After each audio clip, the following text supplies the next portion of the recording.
এবছর আমাদের মনে মাছ ধরার আর শেষ নেই বলো।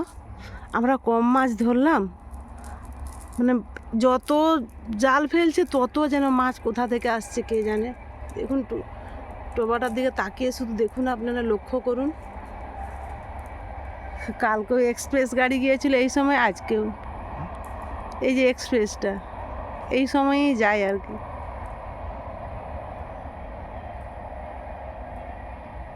একজন বাজারের দাদা মাছ চেয়েছে, তাকে মাছ দিবে, আর মেঘ করেছে, বৃষ্টিও আসতে পারে। ও বলে তার আগে মাছগুলো ধরে নেই, সে দাদাটাকে দিয়ে আসবে। অশ্বিনীদা বয়স্ক লোক, দোকান আছে বাজারে, মিষ্টি দোকান। ওরকম গল্প করেছে যে দাদা ওদের টোবা, ছোটো টোবাটাতে প্রচুর মাছ। তখন দাদা বলেছে যে তবে আমাকে দুটো মাছ দিয়ে যাবি তো ধরে। আর আমার বড়মশাই খুব ভীষণ দয়ালু মানুষ, চাইলেই আর না বলতে পারেনি। তাই ও এসেই যে ধরতে লেগে গেছে ভাত টাত খেয়ে দিয়ে।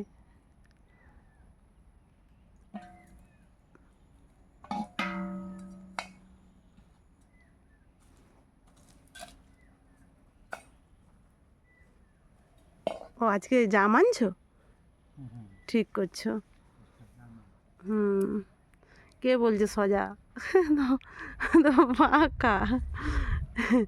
সে সিনেমার বাঁকার কথা মনে আছে? বস্তির মেয়ে রাধা, বাঁকা।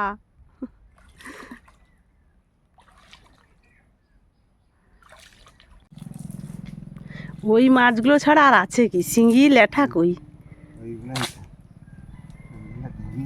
হ্যাঁ ধরো, মন ভর্তি করে ধরো।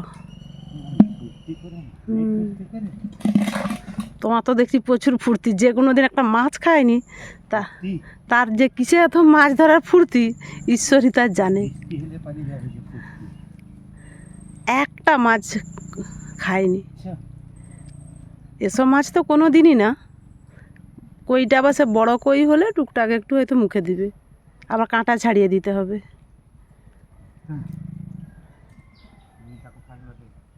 আমার বড়বাবু তো একটা বাচ্চা মানুষের মতো।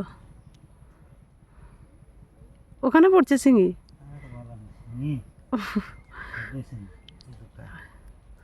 সাবধানে গো।